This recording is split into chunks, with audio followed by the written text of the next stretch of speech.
Et on est parti pour cette troisième rencontre du Blind Football Grand Prix de France 2023 avec le coup d'envoi donné par les Roumains et un premier ballon Tao donné dans la zone B. Allez, les Italiens qui vont essayer de partir à l'attaque. On est sur la gauche de la défense italienne avec une longue passe à l'opposé dans la zone D avec la récupération du gardien italien Chiellini qui est un haut orange fluo et qui relance directement vers Paul Yobo dans la surface de réparation. Paul Yobo et l'ouverture du score du numéro 7 italien. Il était dans la zone D, il a été alerté par son gardien avec une longue passe. Il a contrôlé le ballon sur la droite de l'attaque italienne. Il a frappé à bout portant à 1 mètre du gardien roumain et il l'a fusillé et c'est allé en plein centre du but. 1-0 pour l'Italie qui démarre bien cette partie. Ouais, et c'est le but le plus rapide depuis le début de la compétition, depuis hier. Paul Yobo, il y a un joueur roumain qui s'est mis entre lui et le ballon, c'était Kovacs. Et Yobo qui va pouvoir se retourner, il est devant la surface. Yobo au niveau du point de double pénalité, il est dans la zone D sur la droite de l'attaque. Et Paul Yobo qui va se mettre en position de frappe. Sa frappe passe juste au-dessus des buts du gardien roumain Sisilița. Une frappe du gauche qui s'envole. Il était devant la surface de réparation, presque dans l'axe, légèrement désaxé sur la gauche. Il a frappé.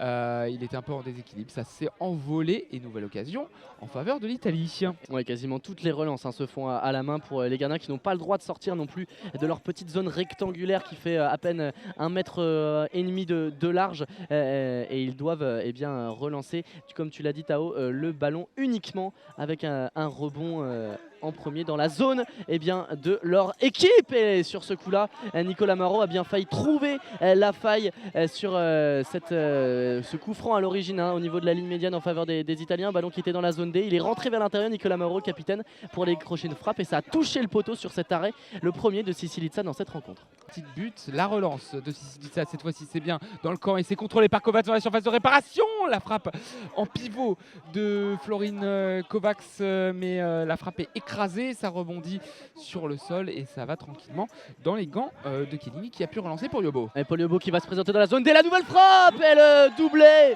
pour le buteur italien Paul Yobo qui inscrit son deuxième but dans cette rencontre. On essaye de se défaire sur des actions individuelles et de frapper dès qu'on est en position. C'est ce qui a été réalisé par le numéro 7 italien qui d'une frappe du pied droit croisé a trouvé le petit filet intérieur de Sisilița. Ça fait 2-0 pour l'Italie. Il reste 9 minutes à jouer dans cette première période. Tergiverse un petit peu et puis va se diriger vers cette zone C. Ouais, bien joué le slalom, il est passé. Cavallotto, il va pouvoir peut-être frapper. Il a attendu un petit peu avant de faire cette frappe. Et il va, attention, parce que le gardien roumain ne peut pas récupérer ce ballon dans sa zone. Et effectivement, il l'a fait alors que le ballon n'était pas intégralement rentré dans la zone du gardien. C'est pour ça qu'il a tergiversé à raison, Sisilița, le gardien roumain, dans un premier temps. Parce que ce ballon a roulé vers sa zone après le ballon perdu par Cavallotto, l'italien. Mais finalement, Cavallotto a réussi à récupérer ce ballon. Sisilița n'a eu d'autre choix que de le jouer ce ballon pour ne pas que le numéro 10 italien marque un nouveau but. Mais à tort, et ce sera donc un penalty en faveur des Italiens.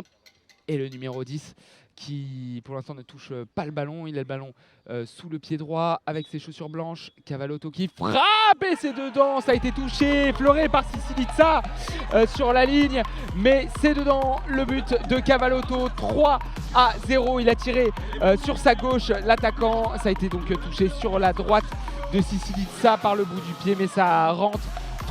3-0, une entame parfaite pour l'Italie dans ce tournoi et une entame bien plus compliquée pour la Roumanie. Ça a été bien intercepté par Alex Coucou dans la zone D.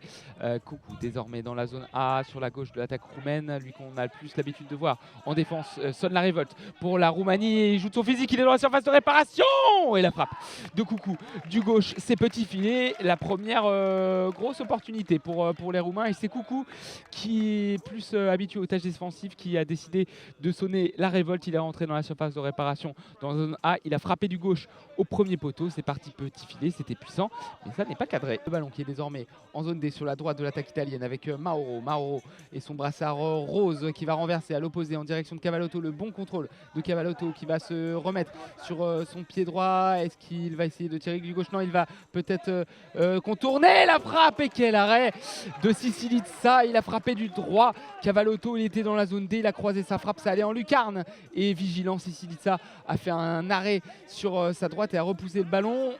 occasion encore pour l'Italie. Et cette balle a glissé jusqu'à Chiellini qui a pu relancer de l'autre côté avec Cavallotto qui va s'approcher lui de la surface de réparation tout en technique, en maîtrise, la frappe et la parade, ce ballon qui est capté par Siciliza, le gardien roumain, mais une nouvelle fois une situation très dangereuse à l'initiative du numéro 10 italien. Finalement, il va pouvoir se mettre dans le sens de la marche Cavallotto, le dégagement d'une talonnade pour Kalota qui repousse simplement ce ballon vers la ligne médiane, et Cavallotto qui peut contrôler dans la zone A. Il est désormais entre la zone A et la zone B dans l'axe sur la gauche. Maintenant, il va revenir dans l'axe, frapper, la frappe puissante qui passe juste à côté du poteau gauche de Siciliza. Il a frappé du droit, il était plein axe à 2-3 mètres de la surface de réparation. La frappe au sol qui passe juste à côté du poteau gauche de Siciliza. Nouvelle occasion pour l'Italie. Avec Mauro, le capitaine, qui va pouvoir progresser, rentrer dans l'axe du terrain, dans la zone A, peut-être du gauche. Cette frappe croisée, pas assez pour inquiéter Siciliza. Avec Cavallotto, le chrono qui est reparti, 9 secondes avec Cavallotto devant la surface de réparation. Cavallotto sur la gauche, Cavallotto qui va essayer de récupérer cette balle, mais c'est intercepté par Teleki et c'est fini. Victoire de l'Italie, logique, 3-0 face à la Roumanie après une première mi-temps d'une excellente facture, doublé de Paul Yobo en tout début de match. Ensuite, dans la foulée, c'est Cavallotto qui a inscrit un penalty. 3-0 pour l'Italie face à la Roumanie. L'Italie prend la tête du groupe B.